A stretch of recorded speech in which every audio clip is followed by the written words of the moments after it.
Question कह रहा है identify P Q and R in the following balance reaction. तुम्हारे को बताना है कि ये जो पी क्यू आर दिख रहा है ना, पी क्यू आर दिख रहा है, उस पे कौन सा हम नंबर डालें कि ये हमारी जो इक्वेशन है ये बैलेंस्ड हो जाए। कौन सा नंबर डालें कि ये पी क्यू आर दिख रहा है ना, दिख रहा है कि इस पे कौन सा नंबर डालें कि ये हमारी जो इक्वेशन है ये बैलेंस्ड हो जाए। तो इसमें कौन सा ऑप्शन करेक्ट है, कौन सा ऑप्शन करेक्ट नहीं पता। क्वेश्चन नंबर 2 की तरफ अपन में हमें क्या करना है, हमारे को इस कॉलम को मैच करना है, मतलब ये मैचिंग करनी है ना, क्या करनी है, मैचिंग करनी है। मैचिंग समझते हो, मैचिंग करनी है इस वाले क्वेश्चन। देखो ये क्वेश्चन पेपर में आएगा भैया, पक्की बात है आएगा। Chapter number metals and non metal से ये क्वेश्चन है, बड़ा प्यारा सा। इस क्वेश्चन को देखो, क्वेश्चन क्या है, match column 1 with column 2 and select the correct option using the given codes. तुम्हें क्या करना है, तुम्हें इन कोड्स को यूज करना है और तुम्हारे को क्या करना है, तुम्हारे को इन ऑप्शंस को मैच करना है कि भैया जैसे ए है तो इसका ये आंसर होगा, ये बी है तो इसका ऑप्शन ये होगा। ठीक है, ऑप्शन यहाँ पर हमारे को 2 ही दे रखे हैं, 3 दे रखे हैं, 4 कह रहा है एन एक्वस सॉल्यूशन ए, एक एक्वस सॉल्यूशन है ए क्या कर रहा है, टर्न कर रहा है फिनोल्फथलीन सॉल्यूशन को पिंक में। क्या कर रहा है, an aqueous solution A turns the phenolphthalein solution pink, phenolphthalein solution को पिंक टर्न कर रहा है on addition of an aqueous solution B to A. हमने बी को ए के अंदर मिला दिया, अब एक और एक्वस सॉल्यूशन मिला दिया हमने। सबसे पहले क्या है, एक एक्वस सॉल्यूशन है हमारे पास ए, वो क्या कर रहा है, फिनोल्फथलीन को सॉल्यूशन को टर्न कर रहा है पिंक के अंदर।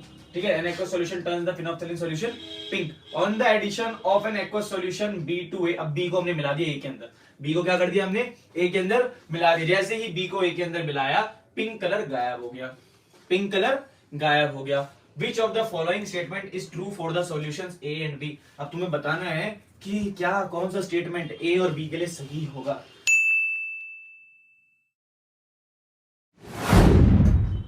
बताओ, लेकिन फिर भी ये वाला क्वेश्चन बहुत जरूरी है हमारा कि when 50 gram of lead powder, 50 gram lead powder को क्या किया हम लोगों ने, 300 ml of blue copper sulphate solution के अंदर, 300 ml of blue copper sulphate solution के अंदर क्या कर दिया, ऐड कर दिया। उसके बाद क्या हुआ, तो कुछ घंटे बाद जो सॉल्यूशन था वो कलरलेस हो गया, उस पर कोई कलर ही नहीं रहा।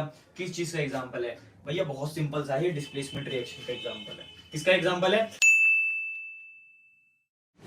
अगला क्वेश्चन कह रहा है the electronic configuration of 3 elements. Electronic configuration दी गई है 3 एलिमेंट्स की, एक्स, वाई और जेड की। 3 एलिमेंट्स की क्या दी गई है, इलेक्ट्रॉनिक कॉन्फ़िगरेशन दी गई है, जिसमें एक्स जो है उसकी इलेक्ट्रॉनिक कॉन्फ़िगरेशन है 2 8 7, वाई की है 2 8 2 और जेड की है 2 और 8। दोबारा सुन लो क्वेश्चन, एक हमारे पास इलेक्ट्रॉनिक कॉन्फ़िगरेशन है 3 एलिमेंट्स की, हमारे पास इलेक्ट्रॉनिक कॉन्फ़िगरेशन है ऑफ 3 एलिमेंट्स, 3 एलिमेंट्स की इलेक्ट्रॉनिक कॉन्फ़िगरेशन दी है, जिसमें x की है 2 8 7 यानी इसका एटॉमिक नंबर हो गया 15, y की है 2 8 2 यानी इसका एटॉमिक नंबर हो गया 12 और z की है 2 और 8 यानी z का एटॉमिक नंबर हो गया 10। एलिमेंट साइकिल याद है, याद है ना। तो बस क्या करना है, y and z are metals, क्या हमारे y और z जो है वो मेटल्स हैं, या ऑप्शन बी कह रहा है y and x are non metals. हमारा जो x है जिसकी वैलेंसी 17 है और जो हमारा y है जिसकी वैलेंसी हमारी 12 है, वो दोनों नॉन मेटल्स हैं। ऑप्शन सी कह रहा है x is a non metal and y is a metal, मतलब ऑप्शन सी क्या कह रहा है, x हमारा नॉन मेटल है और y हमारा मेटल है। और लास्ट ऑप्शन कह रहा है हमारा y तो एक नॉन मेटल है और z एक मेटल है। एक खास बात बताता हूं तुम्हें, चलो इस चीज को भूलना मत, याद रखना। सबसे पहले क्या देखो, x की वैलेंसी क्या है 2 8 7 है ना, तो ये क्या करेगा, गेन करेगा। हमें पता है 5 6 7 आता है, वो क्या करता है, गेन करता है। और जब भी गेन होगा वो एक नॉन मेटल है, यानी y क्या हो गया हमारा, सॉरी x क्या हो गया हमारा, पक्की बात है क्या हो गया, नॉन मेटल। x हमारा नॉन मेटल है। y की देखते हैं, y की है 2 8 2, y मेटल है। क्यों, 1 2 3 आते हैं ये लूज करते हैं, और मेटल्स हमेशा लूज करेंगे अपनी इलेक्ट्रॉनिक कॉन्फ़िगरेशन में से ना। Which of the following is an endothermic reaction? कौन सी रिएक्शन इनमें से एक एंडोथर्मिक रिएक्शन है। क्या होता है एंडोथर्मिक एक्सोथर्मिक रिएक्शन में, इतनी आसान चीज नहीं पता यार तुम्हारे को। एंडोथर्मिक रिएक्शन बताऊं ना, एंडोथर्मिक रिएक्शन बताओ ना, कौन सा एग्जांपल है, burning of candle, cooking of food, decomposition of vegetable matter, reaction of sodium with air. इस क्वेश्चन को तो मैं मानता भी नहीं कुछ।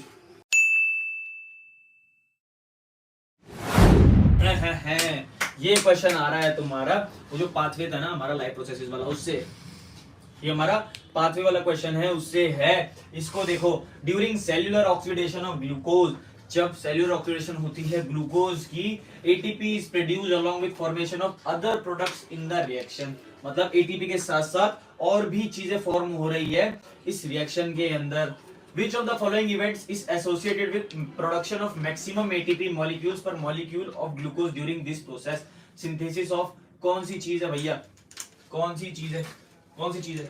क्वेश्चन क्या कह रहा है दोबारा देख लो। सेल्यूलर ऑक्सीडेशन ऑफ ग्लूकोज के टाइम पर एटीपी प्रोड्यूस होता है बहुत सारे प्रोडक्ट्स के साथ एक रिएक्शन के अंदर। Which of the following event is associated with the production of maximum ATP molecules? कौन सा इवेंट जो है, कौन सी चीज जो है वो जुड़ी हुई है मैक्सिमम एटीपी मॉलिक्यूल्स के साथ पर molecule of glucose during this process. Glucose के साथ साथ सबसे ज्यादा कौन सी चीज का सिंथेसिस होता है, कौन सी चीज का सिंथेसिस होता है और किस में होता है? चार ऑप्शन दिए, ethanol in east, lactic acid in muscle cells, carbon dioxide in east sales, carbon dioxide in human cells. तो इसका आंसर क्या है पता है? आगे चलते हैं 9th क्वेश्चन की तरफ। During which of the following stages circulation of a blood in a normal human being the oxygenated blood is pumped to all parts of the body। Question क्या कह रहा है? During which of the following stages of the circulation, कौन से stage में circulation of blood के एक normal human being के अंदर जो ऑक्सीजनेटेड ब्लड होता है वो पूरे बॉडी के अंदर जाएगा। आगे चलते हैं। Which of the following adaptations in herbivores helps in digestion of cellulose. Cellulose का जो डाइजेशन होता है, हर्बीवोर्स का मतलब क्या होता है समझ में आ रहा है? हर्बीवोर्स का मतलब क्या होता है? हर्बीवोर्स का मतलब जो सिर्फ घास फूस खाते हैं, बकरी हो गई, शेर हो गया, चीता हो गया, नहीं भाई शेर चीता नहीं हो गई, बकरी गाय ये सब चीज होती है ना हमारी, वे सिर्फ क्या खाती है? हरी हरी घासें खाती है, हरी हरी झाड़ियां खाती है, ये सब खाती है ना। तो इसके अंदर हमारे को याद रखना है कि इनके अंदर कौन सी एडेप्टेशन होती है जिसकी वजह से इनका डाइजेशन में मदद होता है सेल्यूलोज का। घासों में सेल्यूलोज होता है भाई, है ना, घासों में सेल्यूलोज होता है, उसको पचाना मुश्किल होता है। हम चिकन मीट पचा सकते हैं, मैं नहीं खाता, तुम लोग खाते हो, हम वो पचा सकते हैं, लेकिन हम लोग ये नहीं पचा सकते। सेल्यूलोज पचाने में टाइम लगता है बहुत ज्यादा, ठीक है। तो इसको पचाने में मदद कौन करता है? पेशेंट के अंदर सेरिब्रल डिस्फंक्शन हो गया। क्या हो गया? पेशेंट के अंदर एक पेशेंट है, उसके अंदर सेरिब्रल डिस्फंक्शन हो गया, मतलब उसका सेरिबेलम जो था, सेरिब्लर जो था, ठीक है, उसने क्या काम कर दिया? अपना काम करना ढंग से बंद कर दिया। ब्रेन वाला क्वेश्चन आ गया भैया, है ना। सेरिब्लर ने क्या काम किया? फंक्शन को डिस्फंक्शन कर दिया, उसका डिस्फंक्शन हो गया भैया, उसका फंक्शन करना बंद कर दिया। तो इसमें कौन सी एक्टिविटीज होगी जो पेशेंट की खराब हो जाएंगी? ऑप्शन देख लो, salivation, hunger control, posture and balance, regulation of blood pressure. क्या करता है यार सेरिब्लर फंक्शन का? क्या है, क्या है, क्या है, कौन बताएगा क्या है?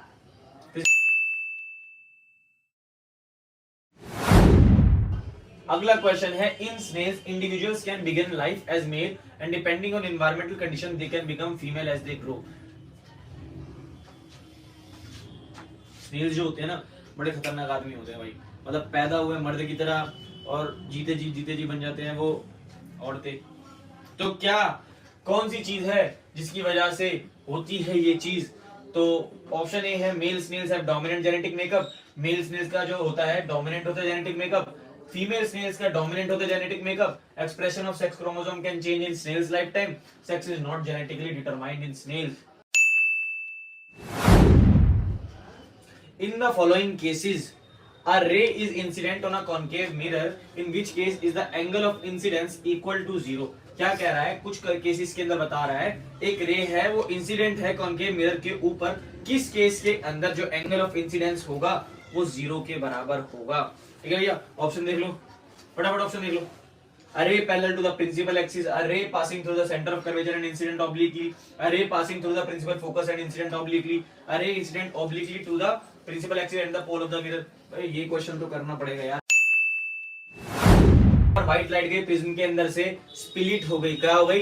स्प्लिट हो गई।